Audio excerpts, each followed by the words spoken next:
votre nom et votre numéro de téléphone. Pas mal, hein? Vous avez changé de chez le bon. Hein, c'est pas mal. Bon allez, il est temps de passer à notre dossier du jour, il est 12h13. Fabien, c'est vous qu'on embarque parce qu'on parle emploi aujourd'hui. C'est parti, dossier du jour.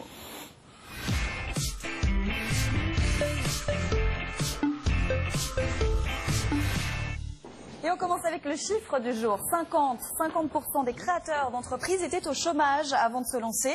Alors comme justement les chiffres de l'emploi tombent ce soir et que vous allez entendre partout qu'ils ne sont pas bons, on a voulu, nous, dans la quotidienne, vous parler aujourd'hui d'initiatives positives, de choses qui peuvent marcher, créer son propre emploi. Encore faut-il savoir s'y prendre. Alors quelles sont les clés pour ne pas se planter? Quels sont les secteurs porteurs? C'est notre dossier du jour. Vos questions et réactions sur Twitter, hashtag la quotidienne ou encore par SMS au 41 555. Ça met la pression un petit peu, vous avez vu. Alors avec nous, pour en parler aujourd'hui, justement, on a le bonheur d'accueillir Alain Bosetti. Vous présidez le Salon des micro-entreprises depuis 15 ans, c'est ça? Vous diriez que c'est plus simple aujourd'hui de créer sa boîte? C'est plus simple aujourd'hui qu'il y a 15 ans, oui, notamment grâce au régime de l'auto-entrepreneur depuis 2009.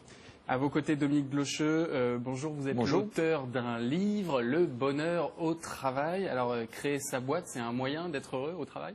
Ah, assurément, parce que vous avez le pire des patrons, vous-même. C'est-à-dire que vous pouvez, comme un prolongement de vous, incarner vos valeurs, vous pouvez faire en sorte que votre boîte incarne exactement ce que vous avez dans l'esprit. Et ça peut être effectivement, je parle le développement de la planète, ça peut être l'écologie, ça peut être des valeurs que vous avez envie de défendre. Oui.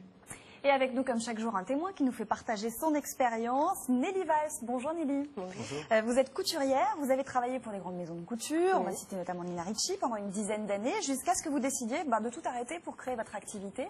C'était quand et que faites-vous aujourd'hui? Alors c'était en 2009 que j'ai décidé de tout arrêter, de quitter Paris, de quitter les grandes maisons et de partir en Moselle pour mener une autre vie. Et Moselle, c'était chez vous? C'est chez mon mari, en fait. Et pour mener une autre vie, pour proposer aussi à mes enfants un autre mode de vie. Et du coup, il n'y avait pas énormément de solutions au niveau de l'emploi, puisque la mode, c'est quand même centralisé à Paris. Ouais. Et j'ai décidé du coup de me mettre à mon compte et puis de tenter l'expérience. C'était quoi le déclic? Qu'est-ce qui a déclenché cette envie de faire ça? Parce que vous aviez une situation, j'imagine, ça allait. Vous gagnez combien à l'époque? Je gagnais, ça a été très aléatoire puisque pendant les collections on faisait beaucoup d'heures supplémentaires, donc je pouvais gagner 2 000 € par mois, mais ça pouvait monter à 6 000 quand on faisait beaucoup d'heures. Mais c'est sûr, je gagnais bien ma vie, j'étais bien dans mon travail, mais en même temps je me sentais plus à ma place. C'est vrai que j'ai eu mes 2 enfants, le mode de vie parisien me convenait de moins en moins. Et ça on peut comprendre. Voilà. Et dès qu'on sort plus en boîte le soir. C'est ça. Ça n'a plus aucun intérêt. Exactement ça.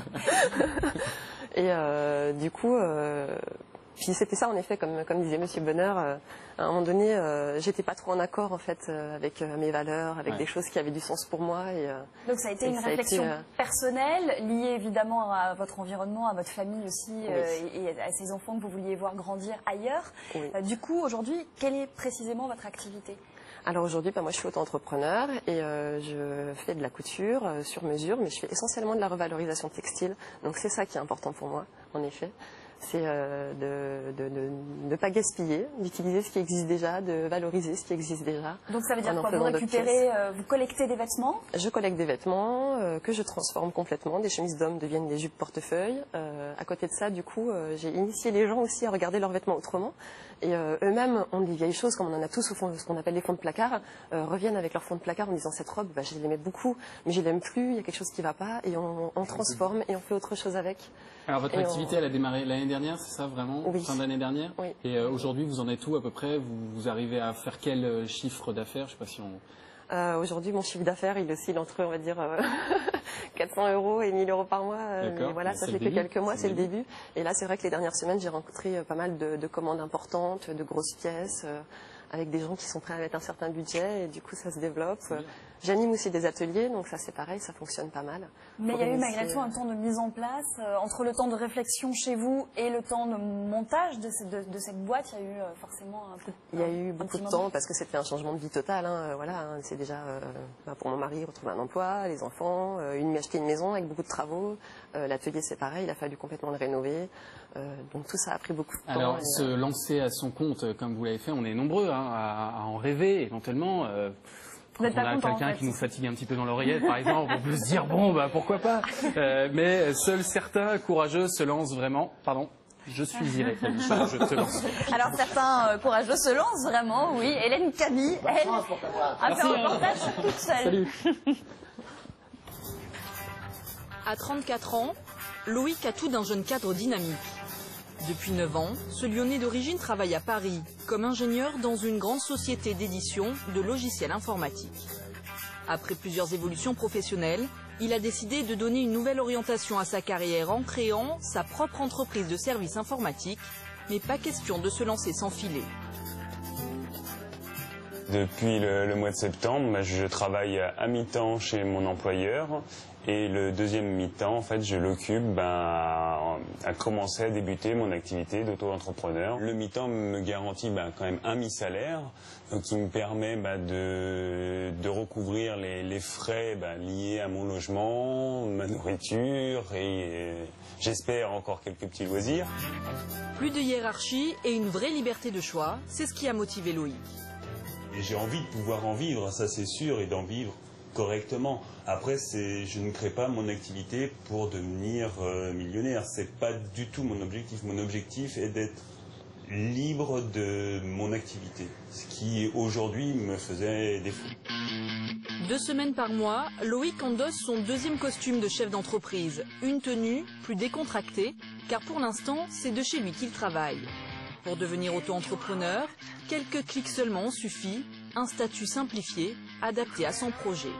Je voulais pas avoir à payer des impôts alors que je n'avais pas encore d'activité réelle.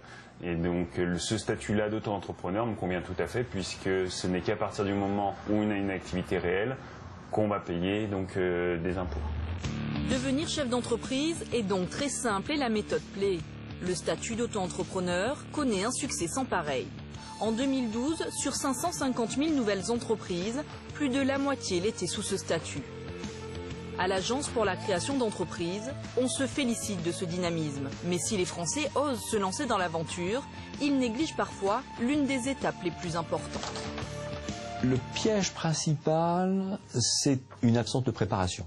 Vous avez un tiers des créateurs d'entreprises qui créent leur entreprise, j'allais dire sans filet, à l'instinct, à l'estime, parce qu'ils considèrent qu'ils ont les capacités, parce qu'ils croient en leur projet, ce qui est évidemment complètement important.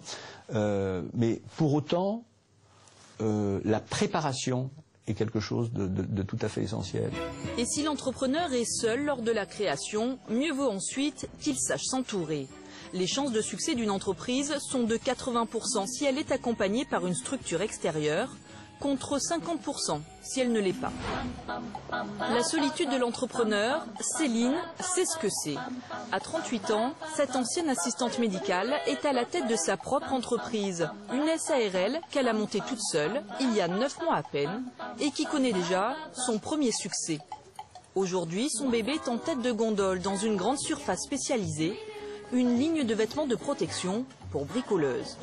L'idée m'est venue assez naturellement lorsqu'en bricolant moi-même, je me suis rendu compte que nous n'avions rien, nous les femmes, pour bricoler en étant protégées, dans une tenue confortable et puis une tenue qui nous plaise parce qu'on est des femmes.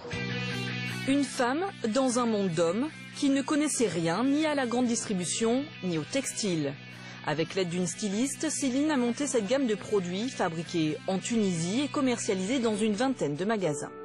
Seule aux commandes de son entreprise, Céline doit aussi en assumer toutes les fonctions, sans compter ses heures.